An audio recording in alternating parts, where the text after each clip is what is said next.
Hey everyone, welcome back to another episode of Unfiltered and Functional. I'm your host, Mandy, and I'm here with my bestie, Sashi. Hello, hello. If you guys know us, you know that we love to not only yap, but we have a lot of opinions. That we do. A lot. And on my recent social media story post with Instagram, I asked you guys, what topic would you like to hear next with a couple different options? And y'all voted. You wanted to hear our controversial health takes and rankings. So we are going to go through a few different ones. We have not talked about these beforehand. So I don't know what she's going to say. She don't know what I'm going to say. And we're going to rank them from S tier, which is like superior, very low risk, high reward, like 99% of people could benefit from it. A tier is great, really effective, but also might depend on the person. B tier, generally beneficial, has a place, but might have better alternatives. C tier is going to be kind of use it or cautiously. With caution. I'm on prep. You have an excuse. Cautionly. So C is used with caution. It can be helpful in specific cases, but might be overused or misunderstood. D is very limited evidence to support it. And F is absolutely the fuck not. Garbage. Mm-mm. Garbage straight to jail. With that being said, we are just going to rapid fire these. If we disagree, we're going to explain ourselves and then we'll just move on to the next one. Ready? I'm ready. Okay. How do you feel about cheat days? Cheat days, I would say, is going to be between a C and a D. I'm kind of leaning a little bit towards a C, but it very much so depends on the person. Totally fair. I actually would agree. I would give it a C cautiously. Yeah. The reason being and I've told you this before, anyone who's listened to other episodes, you know this. I hate the word cheat, Yeah. whether it's like cheat meal, cheat day, but that's what everybody calls them. I I do like to think, call it flex, like flexible, like a flexible day, a flexible meal, a oh, I flex. like that. I just call it a free one, but I like flex. Yeah. Okay. Yeah. I think that it can be beneficial mentally when you need like a diet break and if there's like a social event or something like that. But I do think it gets overused. I do think it's misunderstood. And I do think that people sometimes overly Over. take advantage. Yeah, I was gonna say overdo it, and that's where I would be. That's why a part of me was leaning towards D in certain cases because I could think of a handful of moments where either in my own life or in while speaking to a client where it was like, hey, you can have a cheat meal, like one outside meal, but the rest of the day, like let's follow your protocol because I knew that whether this was for myself or for a client, that if it was granted to have a cheat day, it wouldn't be, oh, let me just like intuitively enjoy foods, but it would be overindulge and just go so crazy because when's the next time I'm gonna get this? And like there's that like overdoing it, and that is just a spiral, a very negative spiral. So that's kind of where I feel like it really does depend on your relationship with food, where you're at, what your fitness goals are, and how much self-trust you have within yourself around making good decisions when it comes to food. I like that. I agree. If you have a poor relationship with food, I would definitely put it in the F tier. Do a little bit more work and then Yeah. yeah. Yeah. For the next one, you want to give your ranking next? First? First. Sure. Let's do it. Okay. Body weight work in the gym. So, I mean, I guess I wasn't really thinking about this, but it could encompass like calisthenics. But I honestly think that I would rate this like a B tier. Yep, I was gonna say a B. I think it's beneficial in the sense that sometimes it's needed for rehab, sometimes it's needed for mobility, to help correct imbalances in the body. Do I think that that should be your main and only source of activity? No. No, there are better things that we can do, but I definitely think that it has a place. I agree. I agree. Very well said. No notes. Honestly, no, no notes. I think the same exact thing. I think body weight work could be very beneficial, but if the question was strength training, I would say superior. When it's body weight, calisthenics, yoga, Pilates, like where it's mainly with your body that you're doing things, I would say it's beneficial and it has its place and it helps, but it's not the end all be all. I'm kind of hoping we'll disagree on something Yeah, here, could but we get a disagreeal, please? A disagreeal? Yep. Nice. Great word. yeah, you're in wedding prep too. It's fine. Yeah. We'll just Pretty blame that for everything now. Okay, our next one. I think this one's going to be controversial. I think we might not.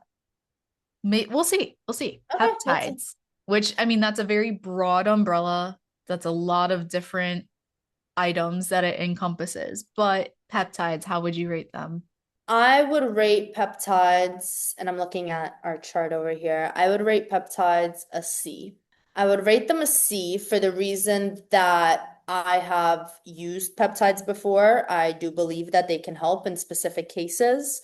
I have a moment where I'm like, it's there, a lot of them are still in testing and not blah blah blah, but they are also extremely misused and misunderstood, especially by, I guess you could say, my generation, and because of seeing like things on social media. So I would definitely say with caution, with a coach, with direction, and being told what to use, how much to use, if it's even applicable to you. That's a good point. So I kind of have, I don't think there's any, we're in charge, so we can make the rules here. I don't think there's Yeah. any rules. I actually have two rankings for this one. Mm. I do agree with you. On one hand, I think C tier, just because they are most of them are not FDA regulated. If you're buying from like a third party site, there's no dosage instructions. If you have no idea, you could really end up hurting yourself and Yeah. misusing it. So, I mean, even for that reason, I kind of almost want to put it a little lower. But for the general population, if you don't know anything about it, I think very much so move forward with caution. Talk to people that do know about it, including healthcare professionals, including coaches with experience, before you just dive in, because it is your health. You do want to be smart about it, or at least I would hope most people want to be smart about it. Same. And then my other ranking is S tier, but with like my little asterisk here is that I think it's S tier for, again, peptides kind of umbrellas a bunch of different things. I think it's S tier for advanced athletes that know how to use them properly. I think it's S tier for people that are informed and understand what is going on and how to use them and how it's dosed. So, for example, the bill just passed by the FDA to actually approve BPC 157, which is a Yeah. great healing peptide. And they're Yeah. finally acknowledging like how amazing it can be for inflammatory gut issues, not just like soft tissue healing as well. So in that case, like that could benefit anyone. That could Yeah. benefit, you know, general population people post surgery. So in that case, S tier. But like if you're just like Joe Schmo off the street, you don't know what you're doing, you're a novice athlete, you haven't really like gotten into anything's, I don't know, not for you. I think you gotta wait, you gotta earn it, you gotta learn more about it. Yeah. In that case, it's like, fuck it. I don't recommend it. And Right. up until you can track macros, up until you are training consistently, up until you are checking off all of your boxes, you have no business dabbling into it. Word. That's it. Okay. Gratitude journaling or just gratitude in general. S tier, no risk.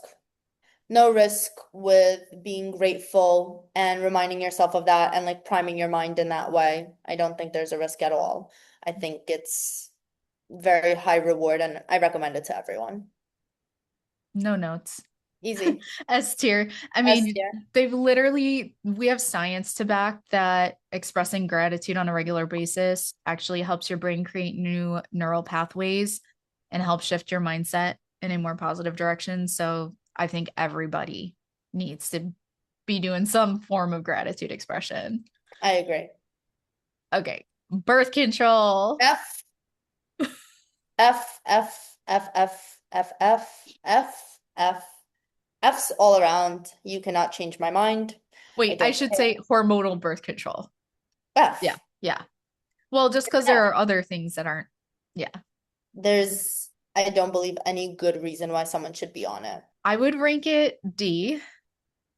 And the only reason I would rank it D and not F is because if you are a woman, if you have fully informed consent and you understand that the primary reason, like the primary use, I should say, for birth control is literally to prevent getting pregnant.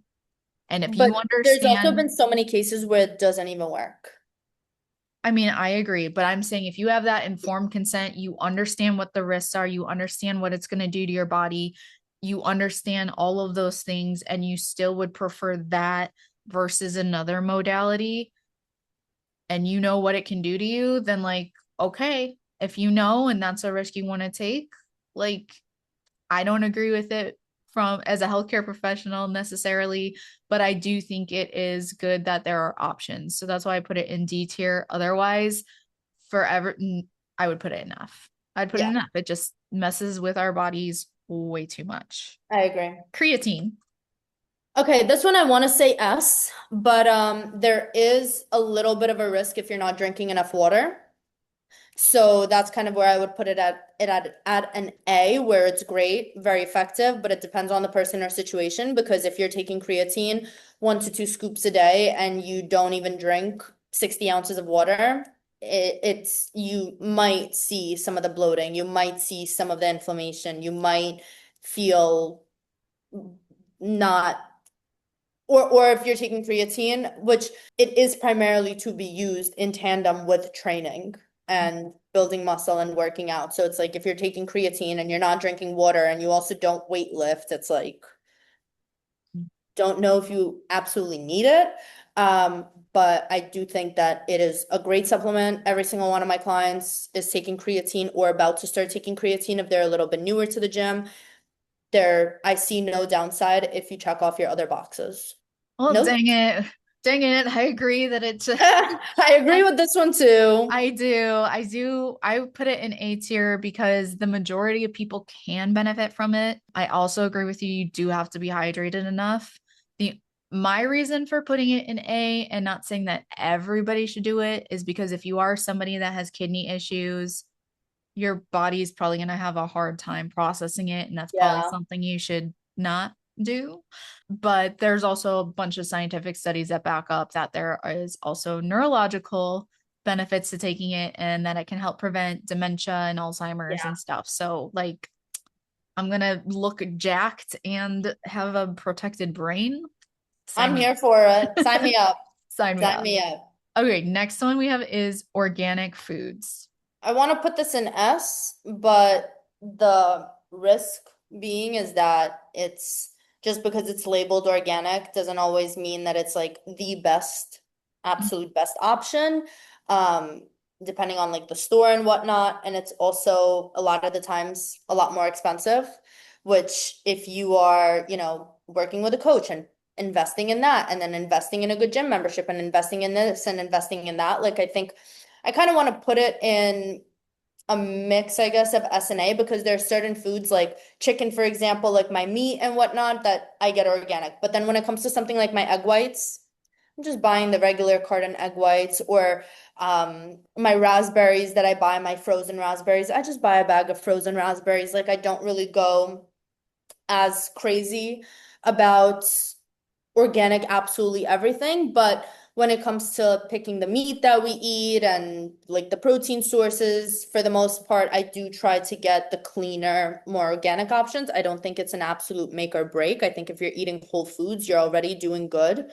And not to spaz out because I mean, especially in South Florida, if I'm buying something that's organic versus something that's not, we're not talking about a 50 cent difference, we're talking about like a $5 difference, depending on what it is. So, like I was buying kiwis and the regular ones, which are great and they're pretty much from the same farm too, were I think like 5.99 and then the other ones were like 8.99. And I'm like, it's the same amount of kiwis, it's the same farm pretty much, and I think that sometimes they just slap organic on certain things. So I think it's great. I would say, yeah, I would say A. I think I might surprise you with this one. I'm gonna say B tier. Okay. That being said, I do try and mostly buy organic myself. I do think that everybody has their own food value system and they should. And there are definitely things I will tell my clients if you can budget for it, if you can afford it, it is going to be better to buy organic. Like the big one I always advocate for is like oats. If you're going to buy oats, Yeah. please buy them organic. They are one of the crops that constantly is high in Gets glyphosate. sprayed. Yeah. Right. If they're not organic, whereas organic, like they're not allowed to use glyphosate in those crops. So there are things like that where I highly advocate for it. But at the end of the day, I recognize that in this economy, in the way that things are for people, like if we can just get you eating primarily whole foods, like you said, I think That's it. that that's let's go for that. If they could make things like organic and regenerative farmed things more affordable, fantastic. Like Yeah. I always tell Colin, like if I had like FU money, like billionaire money, I would literally just put that all into regenerative farming and into having like healthy meals for kids in public schools or Yeah. in like because oh okay, never mind. I'm gonna cut that off because I will just go on a sidebar with how I feel about nutrition in certain areas Yeah. of the United States. Last one, I think, and then we can always do a part two. Cold plunges. Uh, cold plunges. I want to say B. B tier here. And this is coming from someone that I cold plunged for probably a year straight, where I went in there every single day, well, like 4 times a week, alongside with sauna and red light and the whole 9 yards. Do I think it was very beneficial to like my inflammation and whatnot? Yes, but, and I say but because at the same time I did have some gut problems. My nervous system was not regulated at all, and that kind of response to your nervous system is not beneficial when your body's not regulated. I mean, for anything, a dysregulated body is a non-responsive body. That's it. But I would say, what did I say? B tiered? Mm-hmm. Or yeah, I would say B tier because that's beneficial, has a place, but isn't essential, may have better alternatives. If you put between a cold plunge and a sauna right now, I would probably choose the sauna unless I am doing like prep style cardio and know that cold plunging can help with the inflammation. I think running a really cold shower could be a good option and a good alternative. And I also think that there's an aspect of cold plunging that I did it more so for like that mental discipline of like, yeah, I'll sit in a cold fucking tub. And it was like, I don't really care what benefits it has or doesn't have for my body because I just needed that time to build that mental discipline and like have that kind of mental strength to sit in that ice cold water. So with all that being said, would I cold plunge again? Absolutely. Do I think everyone needs to do it? No. Ladies and gentlemen, Sasha Goggins. Yes. Yes. Thank you very much. I kind of have like a little different opinion-ish. So I think B tier for men, C tier for women.